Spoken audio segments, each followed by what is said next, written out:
Dear viewers, we have been joined by our amazing guest for this evening, Hamza Taqi, Master Performance Consultant. Good evening, Mr. Hamza, and welcome to Ya Hala Kuwait. Good evening to you, and thank you for having me. And happy Ramadan to all of you. Thank you so much. Ramadan Mubarak, of course. And today specifically, we are going to be talking about Ramadan and work, because I know that it could be such an adjustment for a lot of people when they're fasting.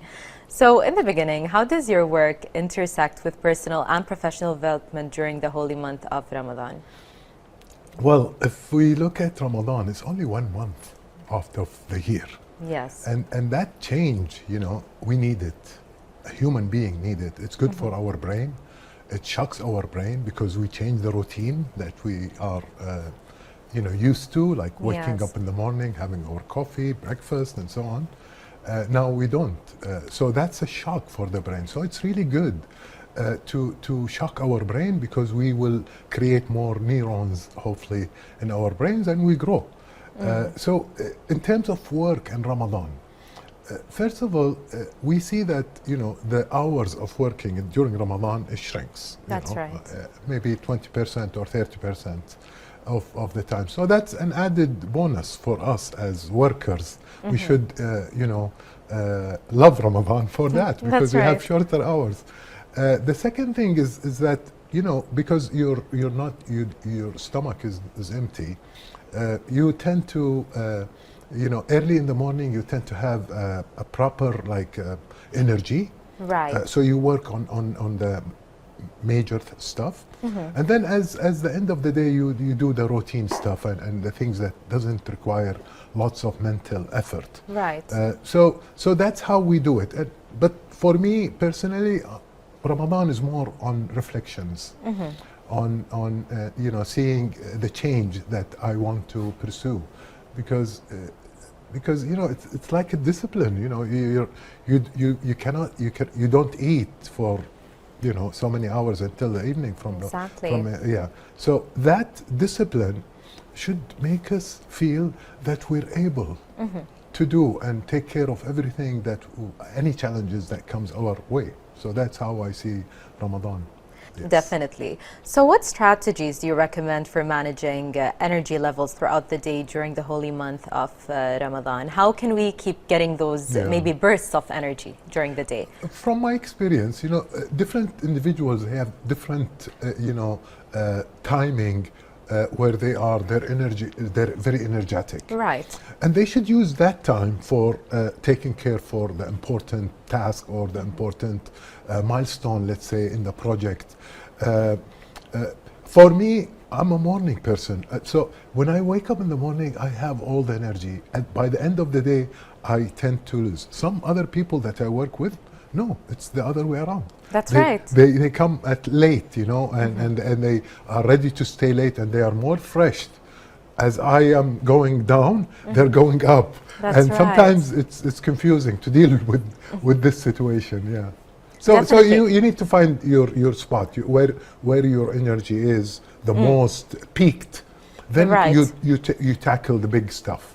Definitely. So I think that brings to mind work schedules. Yes. I am a night person, so I do understand what you mean by how some people get their energy later on during the day, and that's when they are more productive. Exactly. How can businesses, for example, start aligning their time with people's maybe internal clock and energy during fasting? How can we connect all of these things for a better situation? This is a beautiful question. I think organizations now, especially with the incidents that we have in COVID and all these things, we should have a flexible hours. Yes. And we should as an organization, especially in Ramadan. I mean, we're lucky we get lesser hours, but if somebody is willing to come in the afternoon, for example, some people like to sleep during the day. Exactly. And they are more more energetic afternoon or at night. So if the operation permits to have those flexibility hours, as long as the job is done, then there is no need to have it's old-fashioned, to come from this time to this time nowadays. And we had so many experiences of people working from home and being more protective than driving through the traffic and going to the office and so on. Definitely. So I we should think have flexibility. for sure. I completely agree with you, and hopefully that comes into action Yeah. very soon in the future, and it's not only during the holy month or specific times of the year. I think internationally things are going toward that directions because they saw the benefits for the employee and for the organization. Definitely. It works both ways. It's win-win. So why not? For sure. But we're still, hesitant. I mean, we still like to see the people who are working, even if they don't have a role to play. Even if they're not doing anything. Yes, so we like to see them there. Then we feel, Exactly. yeah, safe. Definitely, for sure, I agree with you. So, are there specific time management techniques that work best during this month that we can use? In general, I like the Pomodoro technique. Work for 25 minutes, take a break 5 minutes, and then go again 25 minutes and take a break 5 minutes. And that way you're rewarding yourself. Right. And the 25 minutes portion, it's doable. It's like, you can do it. It's Yes. not like 3 hours, you're thinking of 3 or 4 hours of work. No, you're thinking of 25 minutes. Yes. And then you take a break 5 minutes, you celebrate, and then you Definitely. go for another 20. I find it that if you do this like the third 25 minutes, you go in the flow. And when you go in the flow, you're not stoppable. Nobody can stop you. You're doing the work very, naturally Definitely. and smoothly. Yes. And you're probably forgetting about your next 5-minute Exactly, break. exactly. That's what Which- happened to me. I mean, I use it. Exactly. I think you really do get into what you're doing, your task, and you end up Absolutely. finishing everything really fast. I think that's Absolutely. really great advice. I remember when we were younger, if we had an exam or anything Yeah. big coming up, our parents would tell us to make sure to eat, Yeah. a big breakfast. So, of course, that cannot be applied No. in You can Ramadan. do it in suhoor. Exactly, just not at breakfast time. Yeah. So, how can fasting impact cognitive, maybe performance and focus? I feel that again, it's not really that major effect. Our body can stay without food for 3 days, and we can use the resources that we have in the body. So there is no reason to worry about our cognitive ability. We will function right. Maybe we will be slower. Maybe because, and again, I think why we are slower, because it's the mindset. We're thinking because I Right. didn't have breakfast, or because I didn't have this or that, then it might affect me. And by thinking that way, it will affect you. But if you say to yourself, the internal dialogue, if you say to yourself, it's Yes. okay, I can do it, and I'm able, and I've done it before. Right. Because most of us, we've done it before, so why not?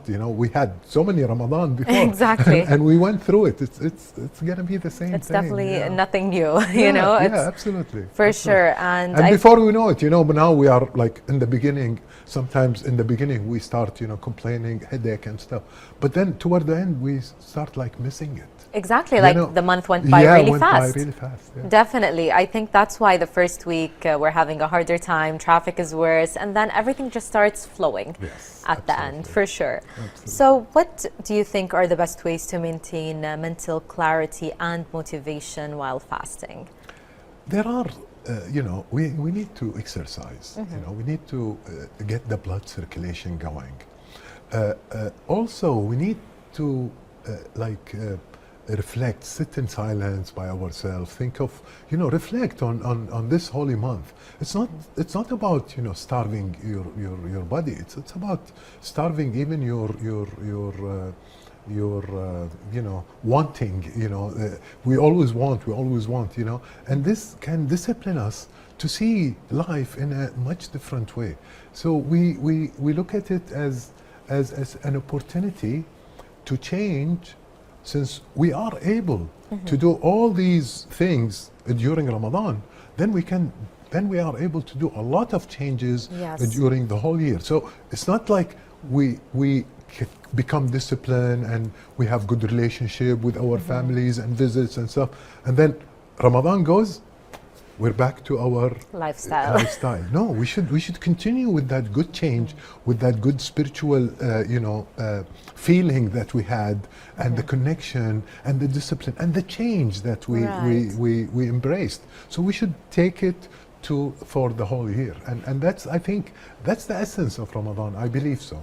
Definitely, Yeah. it's something we should start applying, hopefully, in the Yes. future. So, dear viewers, we're going to be continuing our interview with our guest, but after this report.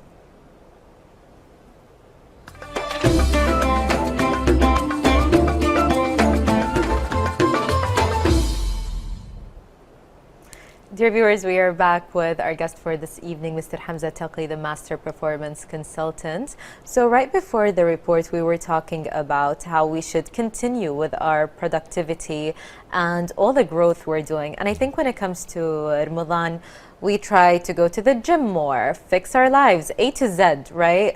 Connect with God on a deeper Yes, level. yes. And we try to do all of these things. Yeah. But how can we actually find balance between our work responsibilities, our spiritual commitments, and even our growth during the holy month of Ramadan? It is really, the idea is that we change from within. And if we are good inside, we'll be good outside. So if we are spiritually connected with the divine, with God, in a good way, and we trust in God, then our work will become easy.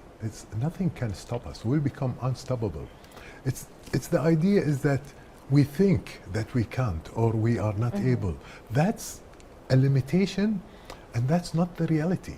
It's only an assumption that we assume, and then we treat it as if it's the truth. So the idea is to really, really believe in yourself and believe in your capability, and believe in God that brought you to this world to experience this life, and be appreciative and have gratitude for that. That makes you, from the inside, makes you stronger. And when you're stronger in the inside, the outside, it will reflect on the outside, and you will succeed in your work, in your endeavor, in anything that you are pursuing, hopefully. Definitely. And that brings me to something that's been gaining a lot of popularity the past few years, which is meditation and trying to be mindful. So what role does mindfulness or even meditation play in improving performance during Ramadan? We meditate 5 times according to Islam. Yes. And that prayer that we do 5 times a day, it's only for us to get out from this noisy world and to connect with ourselves and with God. We do it 5 times, but we are not supposed to do it 5 times. We should do it all the time. Yes. So meditation comes as an exercise or as a reflection for you to be, before you start the day, after you're praying, just have some gratitude. You're still breathing, your legs is taking you, you're walking, you're able to do a lot of things. Just, sense that. When you sense that and when you feel it, you feel good. And that gives you clarity. Yes. And it gives you the mindfulness that you mentioned, is that we think too much, we overthink, and we have a lot of wasteful thinking. We just need to, relax the mind. The mind is always wandering, is That's always right. looking for, searching for issues, for challenges, for problems, to protect us. It's good, but it's overdoing it. And it's time to tell him, thank you, mind. Yes. We appreciate you. I know you're trying to help us, but at this stage, I don't need you. Just chill. Definitely. Let Take me a do. break. Yes, take a break. Let me clear my mind, because if my mind is clear and there is no thoughts into it, I can really receive messages. I can be very clear about my life, about my purpose in life, and look at it. How long are we going to live? We're all having 70, 80, 100 maximum. That's right. And if you take the 8 hours of it, the sleep, that's third of our life. We spend it in bed sleeping. Definitely. And then the traffic and the work and stuff. So we only have little time for ourselves, and we should be mindful about the time, and we should treat time, because it makes us. I mean, what you do in your time, and with the production or the work that you do in your time, it reflects on you, on who you are. That's right. So instead of wasting your time, watching,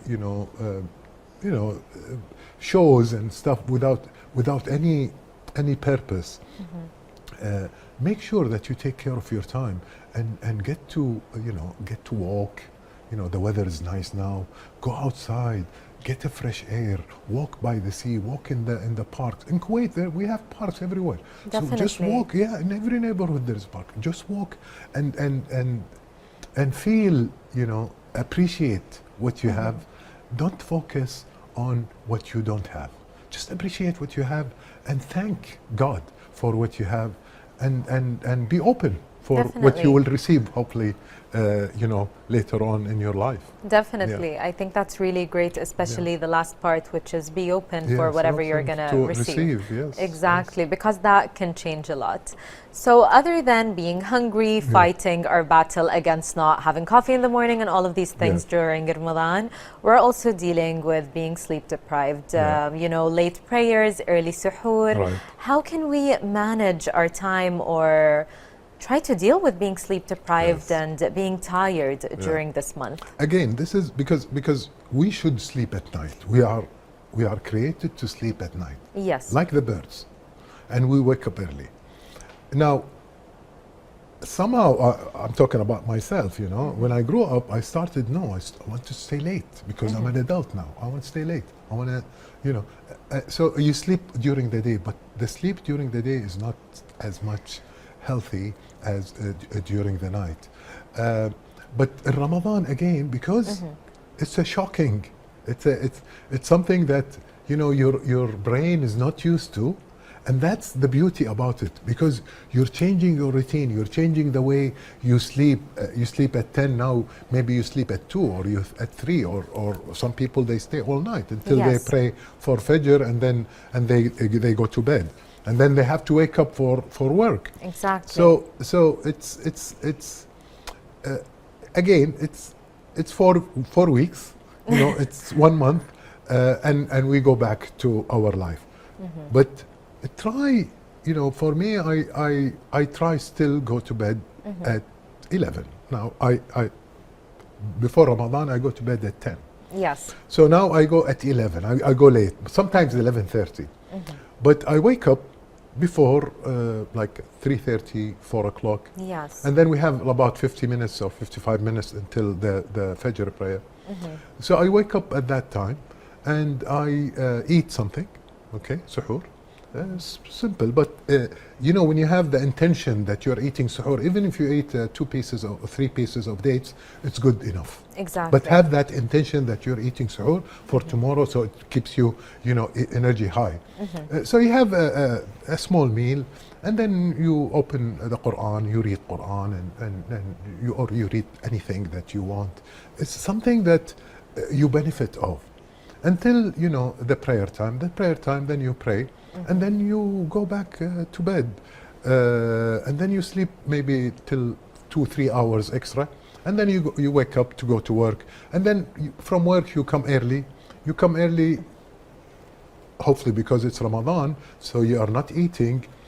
Your tummy is empty, so you can have a little nap. Yes.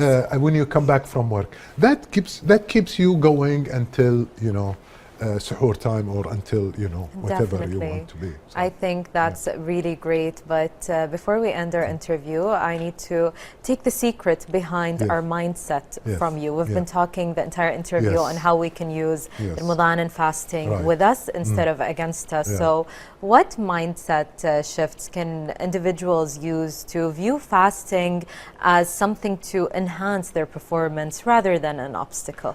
We hear a lot in social media about intermittent fasting and how healthy it is, and now the European, the West are taking that in a healthy way, and we do it part of our culture, part of our religion. Exactly. So, because we are in it, we tend to see it as it's something that is not comfortable. That's right. But the outsiders, if you are an outsider, you look at it and say, wow, what is this? This is really, these are really courageous people. They don't eat or they don't drink for so many hours. They must be strong. They must be having a good faith. They must have good discipline. So looking at it, changing mindset is how you see things. So and we always say when we change the way we look at things, the things that we look at changes. So change how you look at it. Look at it as something positive, and that we usually miss it. You know, it's like, you know, when we are in the summertime, we complain because of the heat and stuff. Although we are all having air conditions and everywhere, but we complain about the heat. But then when we come to winter, it's too cold. We miss the summer. So, oh, I miss the summer. We miss the sun and everything. Exactly. And see, it's how we think about it, how we see it. Summer is going to be hot. Winter is going to be cold. That's fact. The sun will rise from east, not from west. That's a fact. So these things, we cannot change them. We should adapt ourselves, and we should embrace and live with that, you know, side by side, aligned with it. Yes. And we are able as people. So shifting that, you know, the way you look at it, look at it as healthy. You have time to walk, you have time to gather with the family, chit chat, you know, and Futur is the only time that the family gets together. Definitely. Before it used to be lunch and during the days, but now school are different timing, and parents, they eat, and you know, so it's always, you know, but during Ramadan, the whole family is sitting in the Futur, and that's really something that we should be happy for, and we should be thankful and grateful for. Definitely. So just change the way you look at it. Well, if we learned anything today, is that our mindset is everything and we are in control of it. Thank you so much for being with us, Mr. Hamza. Thank you for having me. Thank you. Thank you so much. Dear viewers, we had with us Hamza Taqi, Master Performance Consultant. And up next, we're going to be going to airport, and we'll be right back.